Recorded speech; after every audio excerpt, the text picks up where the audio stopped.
Hi කොහොමද ඉතින් ඔයාලා හැමෝටම ඔයාලා හැමෝම සතුටින් පරිස්සමින් ඉන්නවා ඇති කියලා හිතනවා. ඉතින් ඔන්න අදත් චූටි ඩේ ව්ලොග් එකක් අරගෙන ආවා. ඉතින් මේ කොටස නම් මගේ ඩේ ව්ලොග් එකට අයිති එකක් නෙවෙයි. මොකද මේකම ගත්තේ කලින් දවසක රටකජු වගේක් බැදලා හවසක. ඉතින් ඒ බදින වෙලාවේ ගත්ත වීඩියෝ එකක් තමයි මේ තියෙන්නේ. ඉතින් මෙයාලා දකින්නේ සෙනසුරාදා. ඉතින් අද දවසම මට නිවාඩු. ඉතින් උදේ නැගිටලා ඊට පස්සේ මේ ජනේල් ටික ඇරලා එහෙම කාමරේ දැන් අස් කරන්න ඕනේ. ඉතින් කොහොම හරි ඇඳත් අස් කරලා දැන් මට තියෙනවා විශේෂ දෙයක් කරන්න. ඉතින් ඒකත් ඔළුවේ තියාගෙන තමයි මම අද දවසේ ඩේ ව්ලොග් එක පටන් ගත්තේ. ඉතින් මේ ෆ්‍රෙෂ් මාල් එක තාම තියෙනවා. ඔයාලට ඒකත් පෙන්නන්නත් එක්ක ඊට පස්සේ කාමරෙත් ටිකක් අස් කරලා දැම්මා.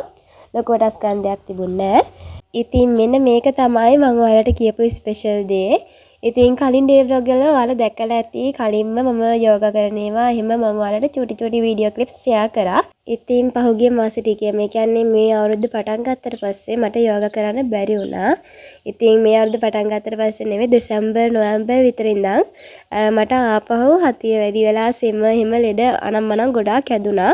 ඉතින් ඒත් එක්ක ඔය හුස්මත් එක්ක සම්බන්ධ කරන යෝගා කරන්නේ හුස්ම සම්බන්ධයෙන්නේ. ඉතින් ඒව කරන්නත් අමාරුයි. භාවනා කරන්න ටිකක් අමාරු වුණා. හැබැයි භාවනා නම් කරා කොමාරි මේ ළඟක් වෙනකරුත්. ඉතින් මෙච්චර කාල සීමාව මම යෝගා නොකර ඉඳලා නැහැ පටන් ගත්තට පස්සේ. ඉතින් ඒ හින්දා මට ඒකේ මාරම පැහැදිලි වෙනසක් තේරුණා. ඒ කියන්නේ ඉවසීම චුට්ටක් අඩු වෙනවා. ඒ වගේ දේවල් තේරුණා. ඉතින් මම හිතුවා ඉක්මනටම ආපහු යෝගා පටන් ගන්න ඕනේ කියලා. ඉතින් දැන් නම් ටිකක් අර කලින්ට වඩා සනීප නිසා මම අද දවසේ තෝරගත්තා. අද ඉඳන් මම ආපහු මගේ කලින් රූටින් එකට යනවා කියලා. ඉතින් ඒ නිසා ආපහු මම යෝගා කරන්න පටන් ගත්තා. ඉතින් ඊට පස්සේ මම ටිකක් දවල් වෙලා වගේ මෙන්න මේක බොන්න ගත්තා.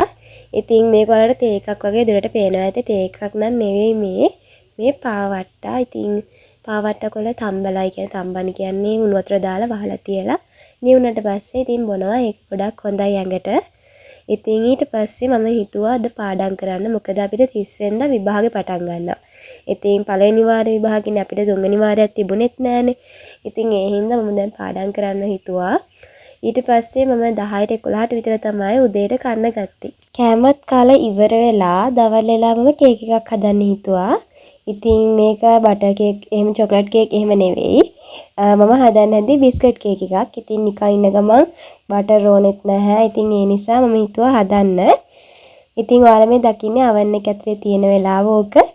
ඉතින් මම මේක oven එකේ දාලා ඉවරලා කියා නාගෙන ඉන්න. ඉතින් එතකොට අපේ පූස් ඇවිල්ලා මෙතන අර oven එකේ ටික් ගාලා සද්දයක් එනවා. අර ටයිම් එක යනකොට.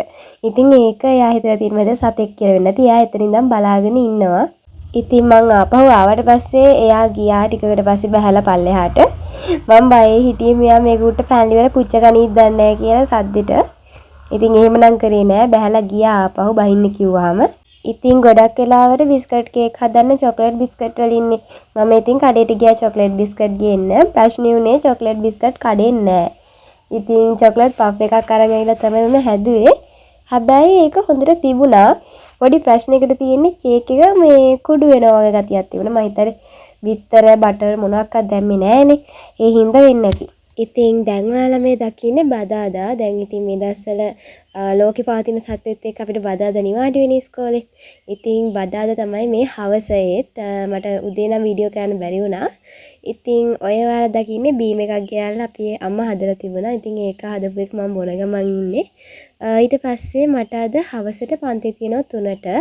ඉතින් ඒකට කලින් ලෑස්ති වෙන ඉතින් තමයි කාමරේ චුට්ටක් අස් කරලා තියන්න ඕනේනේ. ඉතින් ඒ හින්දා පොඩ්ඩක් විතර හැඩි වෙලා තියෙන කාමරේ දැන් චුට්ටක් අස් කරන ගමන් තමයි ඉන්නේ. මං ඔයාලට කලින් වීඩියෝ එකේදී කිව්වානේ අපිට එක්සෑම් තියෙනවයි කියලා 31 වෙනිදාට 31 නේ 30 වෙනිදාට තියෙනවයි කියලා. ඒකත් අප්‍රේල් 21ට කල් ගිහිල්ලයි කියලා කිව්වා. ඊට පස්සේ අපේ ස්කෝල් ට්‍රිප් එකක් තිබුණා. ඒකත් මම හිතන්නේ තියෙන එකක් යවන්න වෙන එකක් නැහැ. කොහොමත් පෙට්‍රල් ප්‍රශ්න නිසා. ඉතින් කොහොම හරි විභාගෙත් චුට්ටක් දවස් ටිකක් වැඩිපුර හම්බෙච්ච එක හොඳයි. මොකද නිකන් අර සති දෙකක් විතර තියාගෙන කලින් කියලා තිබ්බට වඩා දැන් අප්‍රේල් 21කට තව කල් තියෙනවානේ. මාසයක් විතර තියෙනවානේ. ඉතින් ඒක ගොඩක් හොඳයි කියලා හිතනවා. අපිට තුන්වෙනි වාරයක් තිබුණ නැති නිසා අපිට තුන්වෙනි වාරයක හුරුවක් නැහැ. එතකොට අර 10 වසරේ මුළු සිලබස් එකම කවර් කරලා ඉන්න පේපර් එකක් ගැන. ඉතින් ඒ හින්දා මම හිතනවා ඒක හොඳයි කියලා අර ඒ ටිකත් බලාගෙන 11 වසරේ ටිකත් ඒ අවශ්‍ය පාඩම් ටිකත් බලා ගන්න ටයිම් එකක් තියෙයි කියලා හිතනවා. ඉතින් දැන් කාමරය අස් කරලා ඉවරයි. දැන් තියෙන්නේ මේ ටික අතු ගන්න ඊට පස්සේ ගේත් අතු ගන්න ඕනේ. ඉතින් දැම්මට ක්ලාස් එක පටන් ගන්නවා කියලා මම ඔයාලට කලින් කිව්වනේ. ඉතින් ඒ හින්දා මට ආපහු වීඩියෝ දාන්න බැරි වෙයි.